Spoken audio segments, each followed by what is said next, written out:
ഇന്ന് സോയാബീനൊക്കെ അരച്ച് അതിൽ മസാലയൊക്കെ പുരട്ടി ഒരു പുതിയ സ്പെഷ്യൽ വെറൈറ്റി ആയിട്ടുള്ള ഒരു കറിയാണ് കേട്ടോ ഉണ്ടാക്കിയിരിക്കുന്നത്. ഹായ് ഫ്രണ്ട്സ്, എല്ലാവർക്കും എൻ്റെ പുതിയ വീഡിയോയിലേക്ക് സ്വാഗതം. ഇന്ന് സോയാബീൻ കൊണ്ട് ഒരു വെറൈറ്റി കറിയാണ് കേട്ടോ ഉണ്ടാക്കിയിരിക്കുന്നത്. നല്ല ടേസ്റ്റി കറിയാണ്. ചിക്കൻ കഴിക്കാത്തവർക്കൊക്കെ നല്ല ഇഷ്ടമാവും കേട്ടോ ഈ കറി.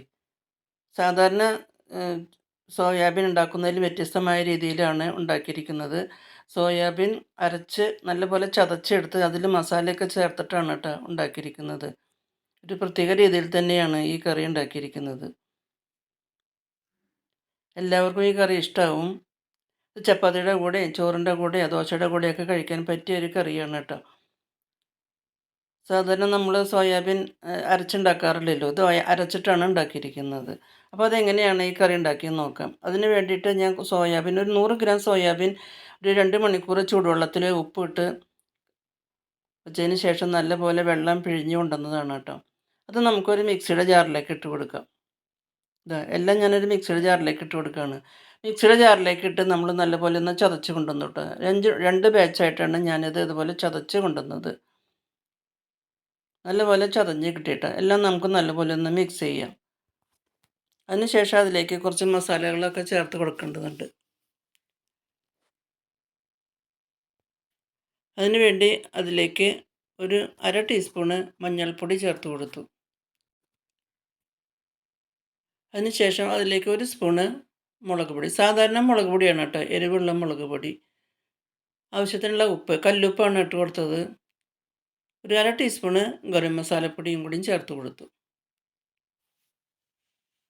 അതിനുശേഷം അതിലേക്ക് ഒരു 2 പച്ചമുളക് ചെറുതായി അരിഞ്ഞത് അതും ചേർത്ത് കൊടുത്തു. ഒരു സബോള ചെറുതായി അരിഞ്ഞ് വെച്ചിട്ടുണ്ടായിരുന്നു, ആ സബോള അരിഞ്ഞതും കൂടിയും ചേർത്ത് കൊടുത്തു കേട്ടോ.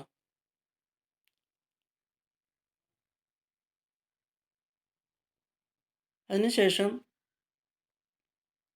അതിലേക്ക് കുറച്ച് മല്ലിയില അരിഞ്ഞ് വെച്ചിട്ടുണ്ടായിരുന്നു. ഈ മല്ലിയിലയൊക്കെ ചേർത്ത് നമ്മൾ ഉണ്ടാക്കുമ്പോൾ നല്ലൊരു ടേസ്റ്റ് തന്നെയാണ് കേട്ടോ. കുറച്ച് മല്ലിയിലയും കൂടി ചേർത്തു.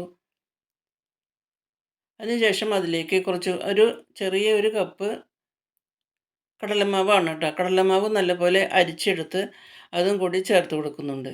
ഇനി നമുക്കെല്ലാം കൈകൊണ്ട് നല്ലപോലെ ഒന്ന് മിക്സ് ചെയ്യാം. എല്ലാം നല്ലപോലെ യോജിപ്പിച്ച് കൈകൊണ്ട് നല്ലപോലെ യോജിപ്പിച്ചെടുക്കണം. നല്ലപോലെ കുഴച്ചെടുക്കണം നമുക്ക്. എല്ലാം നല്ലപോലെ യോജിച്ച് കിട്ടണം. അതിനുവേണ്ടി ഒരു 2 മിനിറ്റ് നല്ലപോലെ കൈകൊണ്ട് നല്ലപോലെ പ്രസ് ചെയ്ത് നമുക്കൊന്ന് കുഴച്ചെടുക്കണം. നല്ലപോലെ കുഴച്ചുകൊണ്ടിരിക്കുകയാണ് കേട്ടോ. നല്ലപോലെ 2 മിനിറ്റ് ഞാനത് കുഴച്ച് ഇതുപോലെ ഒന്ന് പൊത്തി വെച്ചു. അതിനുശേഷം നമുക്കിത് ഓരോ ഉരുളകൾ, ഇതിപ്പോൾ നമുക്ക് എങ്ങനെ ഏത് ഷേപ്പ് വേണമെങ്കിലും ഉണ്ടാക്കാം കേട്ടോ. നമുക്ക് ഉരുട്ടി വേണമെങ്കിൽ ഉരുണ്ട ഷേപ്പിൽ വേണമെങ്കിൽ ഉണ്ടാക്കാം. ഒരു ഓവൽ ഷേപ്പിലാണ് ഇങ്ങനെ ഉണ്ടാക്കിയെടുത്തത് കേട്ടോ. എല്ലാം ഞാൻ ഇതുപോലെ ഓവൽ ഷേപ്പിൽ ഇങ്ങനെ ഉരുട്ടിയെടുത്തു. ഇത് റൗണ്ട് ഷേപ്പിൽ വേണമെങ്കിലും ഏത് ഷേപ്പിലാണ് നിങ്ങൾക്ക് ഇഷ്ടമെന്ന് വെച്ചാൽ അതുപോലെ നമുക്ക് ഏത് ഷേപ്പിലാണെങ്കിലും എടുക്കാം.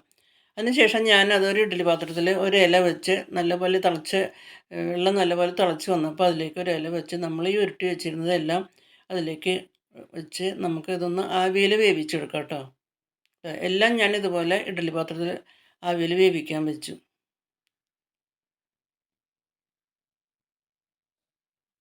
ഒരു 5 മിനിറ്റ് നമുക്കൊന്ന് അടച്ച് വെച്ച് ആവിയിൽ വേവിച്ചെടുക്കാം.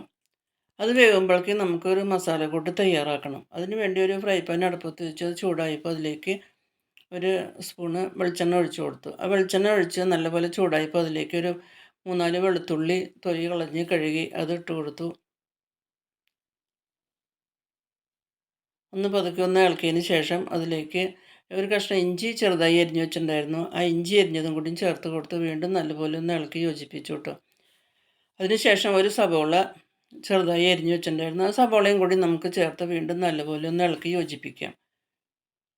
ഒരു കൊഴുപ്പ് കിട്ടാൻ വേണ്ടിയിട്ടാണ് ഈ കറിക്ക് ഇങ്ങനെ നമ്മൾ ഇതെല്ലാം വഴറ്റിയെടുക്കുന്നത്. ഒന്ന് വഴണ്ടി വന്നപ്പോൾ, ഒരുപാട് മൂപ്പിക്കൊന്നും വേണ്ട, ഒന്ന് വഴണ്ടി വന്നപ്പോൾ അതിലേക്ക് ഒരു തക്കാളിയും കൂടിയും ചേർത്ത് കൊടുത്തു. തക്കാളിയും കൂടിയും ചേർത്ത് വീണ്ടും ജസ്റ്റ് ഒന്ന് വഴറ്റിയെടുത്തു. ഒരുപാട് അങ്ങോട്ട് മൂപ്പിച്ചെടുക്കൊന്നും വേണ്ട, നമുക്കൊന്ന് ജസ്റ്റ് ഒന്ന് വഴറ്റിയെടുത്താൽ മതി. അപ്പോൾ ഈ തക്കാളിയും ഈ സബോളയും വെളുത്തുള്ളി ഇഞ്ചി ഒന്ന് ജസ്റ്റ് ഒന്ന് വഴറ്റിയെടുത്തു. ഇനി നമുക്ക് ചൂടാറിയിട്ട് അരച്ച് കൊണ്ടുവരാം. നല്ലപോലെ ചൂടാറിയിട്ട് നമുക്ക് അരച്ച് കൊണ്ടുവരാം. നമ്മൾ ആവിയിൽ വേവിക്കാൻ വെച്ച് നല്ലപോലെ വെന്ത് കിട്ടി ഞാനതൊരു പാത്രത്തിലേക്ക് പകർത്തി വെച്ചു കേട്ടോ. അതിനുശേഷം വീണ്ടും ഒരു ഫ്രൈ പാൻ അടുപ്പത്ത് വെച്ചു. അത് നല്ലപോലെ ചൂടായപ്പോൾ അതിലേക്ക് വീണ്ടും ഒരു 1, 1/4 ടീസ്പൂൺ വെളിച്ചെണ്ണ ഒഴിച്ചു കൊടുത്തു. ആ വെളിച്ചെണ്ണ ചൂടായപ്പോൾ അതിലേക്ക് ഒരു ചെറിയ സബോള ചെറുതായി അരിഞ്ഞത് ചേർത്ത് വീണ്ടും നമുക്കതൊന്ന് വഴറ്റിയെടുക്കണം. സബോള നല്ലപോലെ ഒന്ന് ഇളക്കിക്കൊണ്ടിരിക്കുകയാണ് കേട്ടോ. ഒന്ന് കളറൊക്കെ മാറാൻ തുടങ്ങി, വഴണ്ടി വരാൻ തുടങ്ങി. അപ്പോൾ വഴണ്ടി വരാൻ തുടങ്ങിയപ്പോൾ നമ്മൾ അരച്ച് വെച്ചിട്ടുണ്ടായിരുന്നല്ലോ അതാ മസാലക്കൂട്ട് സബോളയും ഉള്ളി, സബോള, തക്കാളി, വെളുത്തുള്ളിയൊക്കെ കൂടി അരച്ച് വെച്ചിട്ടുണ്ടായിരുന്നല്ലോ. ആ അരച്ച് വെച്ച കൂട്ട് നമുക്കിതിലേക്ക് ഇട്ട് കൊടുത്തു. ആ പച്ചമണം മാറുന്നത് വരെ നമുക്ക് നല്ലപോലെ ഒന്ന് ഇളക്കി യോജിപ്പിക്കാം കേട്ടോ. ആ പാത്രം കഴുകി കുറച്ച് വെള്ളം കൂടി ഒഴിച്ചു കൊടുത്തു. അത് പച്ചമണം മാറുന്നത് വരെ നമുക്ക് നല്ലപോലെ ഒന്ന് എണ്ണ തെളിയുന്നത് വരെ നല്ലപോലെ ഒന്ന് ഇളക്കിയെടുക്കണം നമുക്ക്. എണ്ണയൊക്കെ തെളിയാൻ തുടങ്ങിയിട്ടുണ്ട് കേട്ടോ. അതിൻ്റെ പച്ചമണം മാറുന്നത് വരെ നമുക്കൊന്ന് വഴറ്റിയെടുക്കണം. ആ പച്ചമണം മാറിയപ്പോൾ അതിലേക്ക് ഇനി മസാലകളൊന്നും ഇട്ട് കൊടുത്തിട്ടില്ലല്ലോ. നമ്മൾ ഈ ഗ്രേവിയിലേക്ക് വേണ്ട മസാല ഇടണ്ടേ. അതിന് വേണ്ടിയിട്ട് നമ്മൾ അതിലേക്ക് 1/2 ടീസ്പൂണ് മഞ്ഞൾപ്പൊടി, ആവശ്യത്തിന് ഉപ്പ്, 1 ടീസ്പൂണ് മുളക് പൊടി, 1/2 ടീസ്പൂണ് ഗരം മസാലപ്പൊടി, ഇതും കൂടി ചേർത്ത് ഈ ഗ്രേവിക്ക് ആവശ്യമായ മസാലയും കൂടി ചേർത്ത് വീണ്ടും പച്ചമണം മാറാനായിട്ട് വീണ്ടും നമ്മൾ ഒന്ന് ഇളക്കി യോജിപ്പിക്കണം കേട്ടോ. അപ്പോൾ നല്ലൊരു മസാലക്കൂട്ട് തയ്യാറാക്കി നല്ലൊരു ഫൈൻ പേസ്റ്റ് ആക്കിയിട്ട് നമുക്ക് നല്ലപോലെ ഒന്ന് അതിൻ്റെ പച്ചമണം മാറുന്നത് വരെ നല്ലപോലെ ഒന്ന് ഇളക്കി യോജിപ്പിച്ചെടുക്കണം. അതിന് ശേഷം നമുക്ക് അതിലേക്ക് ആവശ്യത്തിന് കുറച്ച് വെള്ളം കൂടി ഒഴിച്ച് നല്ലപോലെ ഒന്ന് തിളപ്പിച്ചെടുക്കണം. 1 കപ്പ് വെള്ളം ഒഴിച്ച് കൊടുത്തു. ആ വെള്ളം ഒഴിച്ച് നമുക്ക് നല്ലപോലെ ഒന്ന് തിളപ്പിച്ചെടുക്കണം.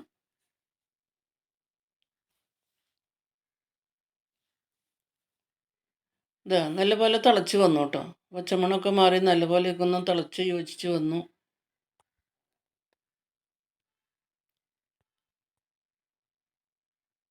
നല്ലൊരു ടേസ്റ്റി കറിയാണ് കേട്ടോ ഇത്.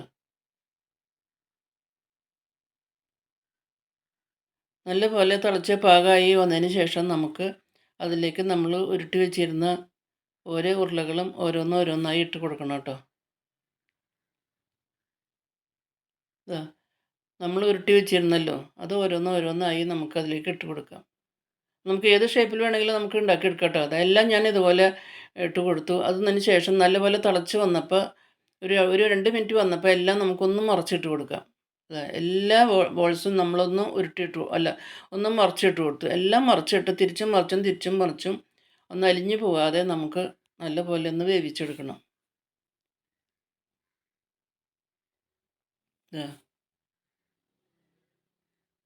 ആ മസാലയിൽ കിടന്ന് നല്ലപോലെ ഒന്ന് വെന്ത് കിട്ടണം. ഇടയ്ക്ക് ഒന്ന് മറിച്ചും തിരിച്ചും നമുക്ക് നല്ലപോലെ ഒന്ന് വേവിച്ചെടുക്കാം. കറിയൊക്കെ നല്ലപോലെ ഒന്ന് വെന്ത് പാകാവാൻ തുടങ്ങിയിട്ടുണ്ട്. നല്ലപോലെ കറിയൊക്കെ നല്ല വെന്ത് പാകമായപ്പോൾ ഞാൻ അതിലേക്ക് ഒരു അരമുറി തേങ്ങാപ്പാൽ ഒഴിച്ചു കൊടുത്തു കേട്ടോ. ഇതിപ്പോൾ നിങ്ങൾക്ക് വേണമെങ്കിൽ മിൽക്ക് ക്രീം ഒഴിച്ചു കൊടുക്കാം കേട്ടോ. അപ്പോൾ മിൽക്ക് ക്രീം ഉണ്ടെങ്കിൽ മിൽക്ക് ക്രീം ഒഴിച്ചു കൊടുക്കാം, ഇല്ലെങ്കിലും കുഴപ്പമില്ല. ഞാനിപ്പോൾ കുറച്ച് തേങ്ങാപ്പാലാണ് ഒഴിച്ചു കൊടുത്തത്. ഇപ്പോൾ തേങ്ങാപ്പാൽ ഒഴിച്ചില്ലെങ്കിലും കുഴപ്പമില്ല, അത് നമ്മുടെ ഇഷ്ടമാണ് കേട്ടോ. അതൊക്കെ ഓപ്ഷനിലാണ്. ഞാനിപ്പോൾ ഒരു അരമുറി ചെറിയ ഒരു തേങ്ങയുടെ അരമുറി തേങ്ങാപ്പാൽ ഒഴിച്ചു കൊടുത്തു. അതിനുശേഷം അതിലേക്ക് മല്ലിയിലയും കൂടി ചേർത്ത് നല്ലൊരു ടേസ്റ്റി കറി റെഡിയായി. ഈ കറി എല്ലാവർക്കും ഇഷ്ടമായെന്ന് വിചാരിക്കുന്നു. ഇഷ്ടമായാൽ ലൈക്ക് ചെയ്യാനും ഷെയർ ചെയ്യാനും കമൻറ്റ്സ് ചെയ്യാനൊന്നും മറക്കരുത്. ആദ്യമായിട്ട് കാണുന്നവരാണെങ്കിൽ ഒന്ന് സബ്സ്ക്രൈബ് ചെയ്ത് സപ്പോർട്ട് ചെയ്യാനും മറക്കരുത്. പുതിയൊരു വീഡിയോ ആയിട്ട് നമുക്ക് വീണ്ടും കാണാം. Thank you for watching.